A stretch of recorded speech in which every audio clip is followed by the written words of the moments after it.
The body, mind, and the world appear in the state of consciousness. Something that appears later in consciousness claims this state as its own, as my consciousness. This is where the misery begins, when this false identity is taken to be the self. In a previous video, we discussed what this is. It is the ego, a thought process gone rogue, the echoes of a chemical reaction, the functioning of this brain. You are not that, because you are what is conscious, and all of this is what is being observed, the phenomena. As long as the focus remains entirely on the phenomena, on what is being observed, the final truth remains elusive. In this case, attention is fixed on a subjective world and its content. But underlying all these self-contained, subjective worlds, these streams of consciousness, there is a common factor. And that common factor is the subject matter here.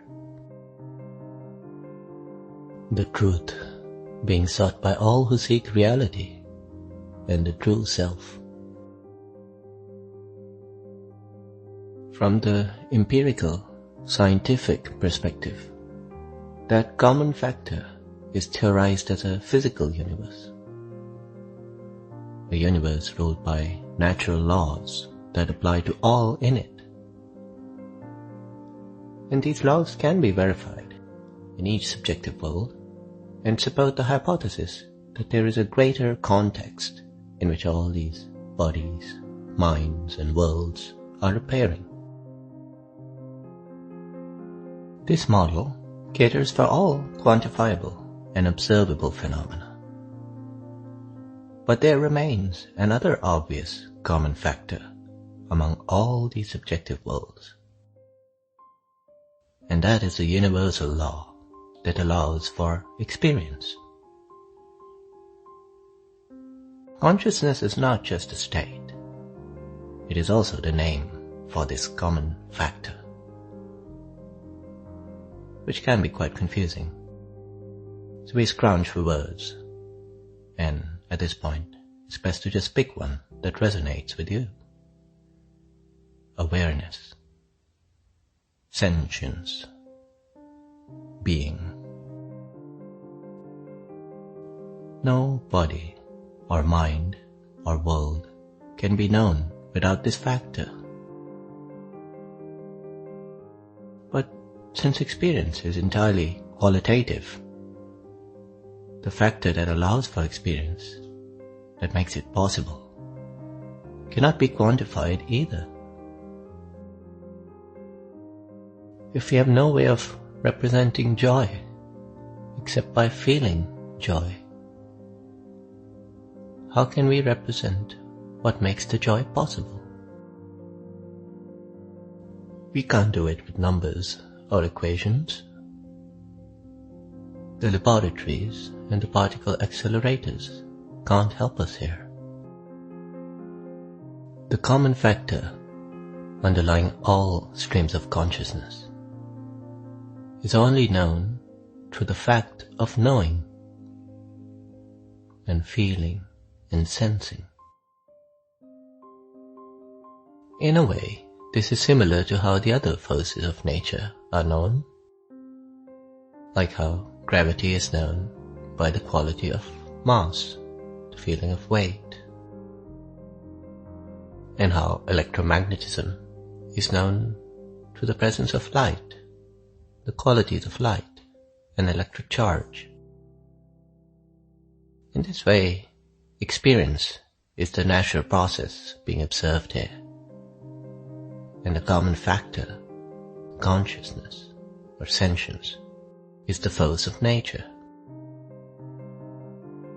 But there's also a clear difference here, and that is that experience is not known through third-person observation, cannot be known through third-person observation. It is known intimately, first-hand. So while the other forces of nature, being discussed by physicists and so on, require evidence, empirical evidence, the common factor we are talking about here is self-evident simply by the fact of knowing. And the force of nature that allows for one experience is the same force that allows all experience.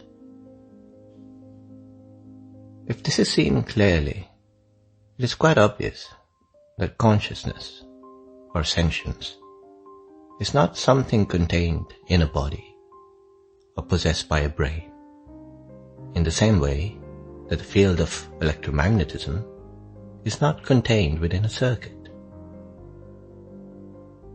Consciousness is indivisible and non-local.